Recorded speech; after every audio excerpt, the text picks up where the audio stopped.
Understanding the equity model approach to developing real estate begins with an understanding of how the conventional or debt model works. The debt model of real estate development starts with a developer who owns a piece of undeveloped land with entitlements, but does not necessarily have the required levels of capital to create the infrastructure and amenities the developer envisions. To accomplish this goal, the developer goes to an institutional lender like a bank for a construction loan. To qualify, the banker and developer set a projected budget and timetable, and the banker holds the land as collateral. Essentially, once the land is leveraged by the banker, the developer is on the clock to literally sell himself out of debt.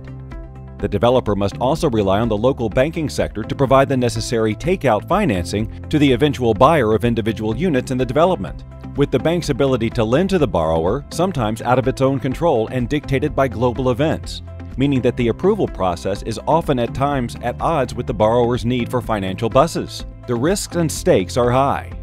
The developer bears the risk of absorbing market fluctuations, entitlement issues, and other economic and environmental risks that frequently occur during development.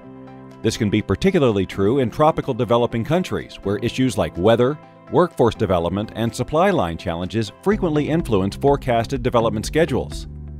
The developer must, of course, also expend resources on marketing in order to attract buyers, the hope being that the rapid pace of early development will convince buyers that the project must be healthy and successful.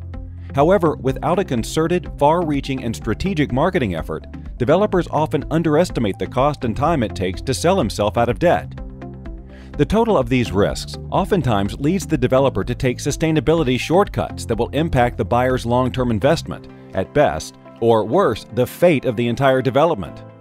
The result of which is the all-too-common announcement that the development has gone belly up, and the owners have lost their investment. Insolvent and in default, the bank seizes its security, the land. What if there was another way to protect a development's most valuable asset, the land, while providing the receivables necessary for development? A model that allows the developer to take advantage of the collective capacity of its buyers and as a result have the comfort of knowing the development will be successful. All the while, the land remains unencumbered during the process of development and beyond. There is a way, and it's called the equity model, and here's how it works. The equity model begins the same way as the conventional model, with a piece of undeveloped land and a developer wanting to value add it with infrastructure and amenities. But the bankers are not invited to the party. Instead, the developer goes to a marketing company whose strategic and far-reaching proprietary and professional marketing and sales model puts the development in front of millions of viewers. This kind of penetration rapidly results in thousands of viewers expressing interest in learning more. These potential buyers are treated to a highly informative and immersive experience that includes a tour of the development. If it's a right fit for the buyer, the marketing concludes with a sale. Because the developer owns the land outright, and because there's no bank looming in the wings, the developer can also create payment terms that are customized to the buyer and not restricted to a difficult approval process. Allowing buyers to have a customized payment or installment plan reduces one of the main barriers to entry for buyers and facilitates what the developer needs, and that is high-volume business. Furthermore, it provides the engine of receivables for the developer, which will act in the same manner as that of construction loan would for the traditional model. In this instance, however, it is the developer's combined receivables of equity that replace a draw schedule of debt, receivables that for years to come can provide the budget to deliver the infrastructure, amenities, and profits for the developer, all without leveraged risk. In sum, it is the buyer's payments that fund the developer's budget, the collective capacity of which make the model extremely safe, sound, and successful. Let's look a little closer.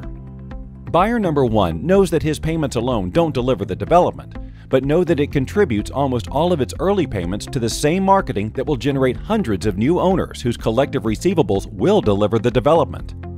The developer, in turn, knows that well-planned deployment of funds toward development assures a happy ownership base, who in turn keep making payments, leading to strong monthly receivables. Unlike the conventional model, where the buyer and developer must constantly worry about the risk of losing the property, in the equity model, the land is always free and clear, the receivables always increasing, and the only risk is time.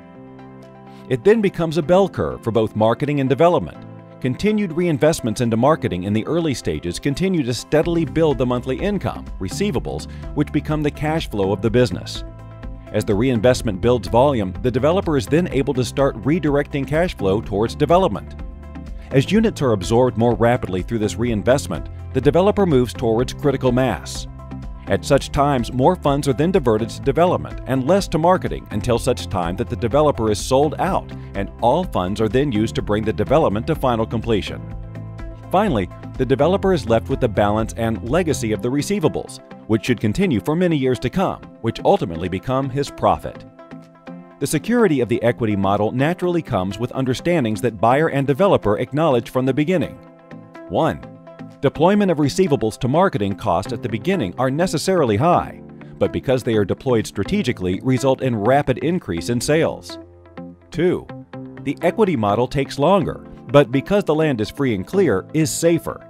Cash flow takes time to create, and because many buyers opt for financing, those receivables take time to come in, which highlights this highest risk for the buyer, which is a potentially protracted development period. 3. Development starts at a slower pace in the early stages, but continues to increase to a place where the receivables generated are usually higher than what a traditional draw schedule would have allowed, all debt and mostly risk-free. The collective capacity, which is the combination of payments of buyers, the receivables, is the key to the success of the equity model. Therefore, the entire equity model lifespan can be graphically represented as follows. It starts with the developer and marketer agreeing upon a certain number of buyers, who at a particular price point will satisfy the developer's budget for a profitable development. This is called critical mass, the quantum of ownership that the developers know will deliver the funding of the entire project. They also agree on what amount and length of time payment plans can be offered to assure the early cost of marketing and cost of development are covered over a reasonable period of time. Developer and marketer both understand that time is of the essence, so the intense marketing strategy is launched to aggressively drive potential buyers to the development, who will create a flow of receivables that in the early term funds marketing and land entitlement, followed shortly thereafter by infrastructure and amenities.